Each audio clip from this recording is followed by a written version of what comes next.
Indian cricket team की Jersey से dream 11 हट गया है। आखिर ऐसा क्यों हुआ? उसके पीछे रीजन है, पार्लियामेंट ने 22 अगस्त 2025 को एक लॉ इंट्रोड्यूस किया। लॉ का नाम है promotion and regulation of online gaming act 2025। इस एक्ट के आने के बाद ऑनलाइन गेम्स जो कि गैम्बलिंग और बैटिंग से डील करते हैं, जैसे कि ड्रीम 11, विंजो, माई सर्कल 11, एमपीएल, रमी और पोकरबाजी और भी कई सारे एक्ट हैं, उन सभी को हटा दिया जाएगा। इसको बेहतर समझने के लिए हमें यह समझना पड़ेगा कि ऑनलाइन गेम्स जो हैं वो दो तरीके के होते हैं, या तो वो चांस बेस्ड गेम्स होते हैं या वो स्किल बेस्ड गेम्स होते हैं। ये एक्ट ये कहता है आज से ये दोनों ही एक्ट हट जाएंगे।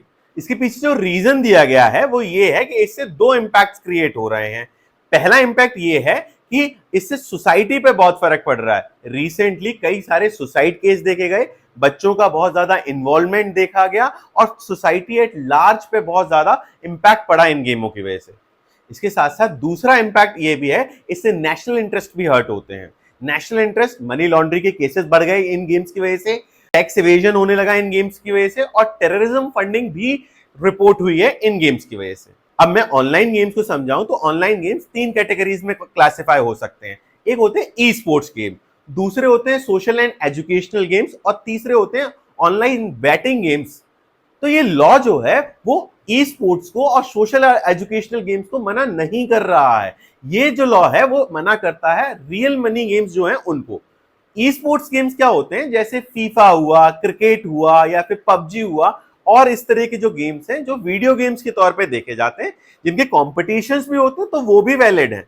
सोशल और एजुकेशनल गेम्स की बात करूं तो इसमें आप लूडो किंग दे सकते हो, आप इसमें चेस देख सकते हो, कैंडी क्रश और इस तरह के जो गेम्स हैं उनको देख सकते हो। प्रॉब्लम है online batting and gambling games. In games में एक्चुअली जो मोटिव होता है वो ये होता है कि मैं पैसे लगा रहा हूं ताकि मैं और पैसे कमा सकूं।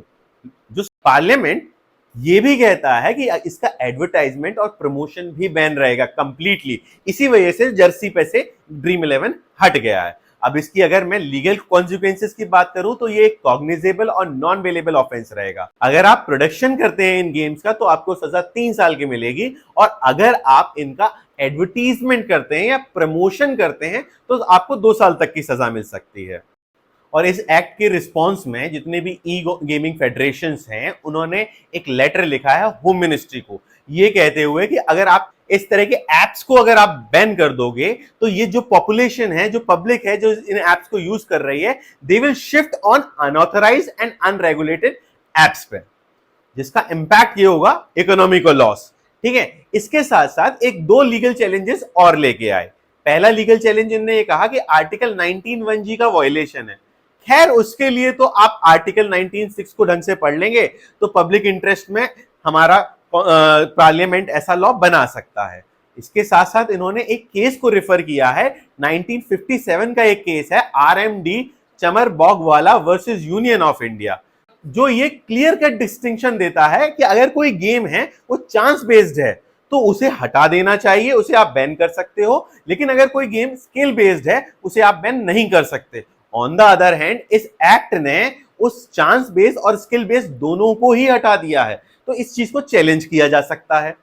इसके साथ साथ एक और चीज यहां पर आपको याद रखनी पड़ेगी कि एक्ट गैम्बलिंग और बैटिंग जो है वो स्टेट लिस्ट के अंदर आता है, लेकिन ये लॉ पार्लियामेंट ने बनाया है। तो क्या ऐसी अथॉरिटी पार्लियामेंट रखता है ऐसा लॉ बनाने का? खैर जो भी हो, इस एक्ट का इंपैक्ट तो पॉजिटिव आना चाहिए मेरे हिसाब से। सोसाइटी के लिए ये सारे गेमिंग ऐप थोड़े से मुश्किल हैं। लालच से अक्सर बड़ा नुकसान होता है, ये हमने देखा है। For more such video keep following न्यायसार।